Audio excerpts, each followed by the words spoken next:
Jadi pada karakter Rangga dalam film Bila Esok Ibu Telah Tiada dapat dianalisis melalui teori kepribadian Albert Bandura, terutama konsep self efficacy atau efikasi diri dan observational learning, pembelajaran operasional. Yang pertama, self efficacy. Rangga memiliki keyakinan tinggi pada kemampuannya untuk mencapai tujuan, menunjukkan efikasi diri yang tinggi. Namun, sifat keras kepala dan egoisnya menunjukkan kurangnya perhatian terhadap dampak tindakannya pada orang lain. Yang kedua, observasional. Rangga mungkin telah meniru perilaku egois dari lingkungan sekitarnya, seperti keluarga dan teman, yang mempengaruhi pandangannya terhadap kehidupan. Poin-poin relevan termasuk efikasi diri tinggi. Keyakinan Rangga pada kemampuannya meski tidak terlalu positif. Efikasi diri terbatas, keterbatasan dalam memahami empati dan perasaan orang lain. Pembelajaran observasional, pengaruh negatif dari perilaku orang lain di sekitarnya. Secara keseluruhan, Rangga menunjukkan hubungan dengan teori Bandura dan berpotensi meningkatkan efikasi dirinya dalam aspek empati dan hubungan sosial melalui pembelajaran dari pengalaman. Karakter Henning dalam film Bila Esok Ibu Telah Tiada dapat dianalisis melalui teori hierarki kebutuhan Abraham Maslow yang menggambarkan kebutuhan manusia dalam bentuk piramida. Berikut adalah hubungan antara karakter Henning dan teori Maslow. Yang pertama, kebutuhan fisiologis sebagai anak bungsu. Henning memiliki kebutuhan dasar seperti makan dan tempat tinggal yang dipenuhi oleh ibunya.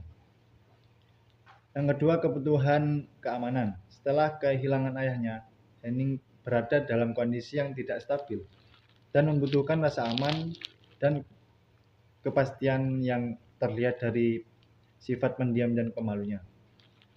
Yang ketiga yaitu kebutuhan cinta dan kebersamaan. Henning sangat dekat dengan ibunya dan berusaha menyenangkan hatinya, menunjukkan kebutuhan kuat untuk dicintai dan diterima. Yang keempat, kebutuhan penghargaan. Meskipun belum sepenuhnya mencapai tahap ini, usahanya untuk menyenangkan ibunya mencerminkan keinginan untuk mendapatkan pengakuan.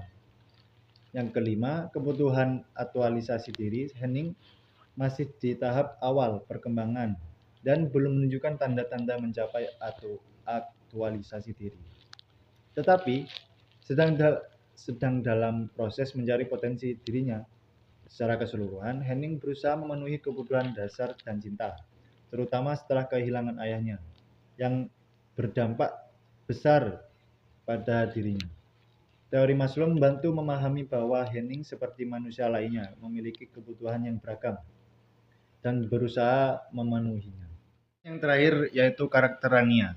Dalam film Bila Esok Ibu Telah Tiada dapat dianalisis melalui teori kepribadian Carl Rogers yang menekankan penerimaan diri, harga diri, dan aktualisasi diri. Berikut adalah poin-poin kuncinya. Yang pertama, self-confidence. Rania memiliki konsep diri yang mungkin dipengaruhi oleh ketidakpastian dan kurangnya perhatian dari saudara-saudaranya, yang dapat mempengaruhi pandangannya terhadap diri sendiri. Yang kedua, unconditional positif. Rania membutuhkan penghargaan positif tak bersyarat dari ibunya. Kurangnya perhatian ini dapat berkontribusi pada emosi dan sensitivitasnya.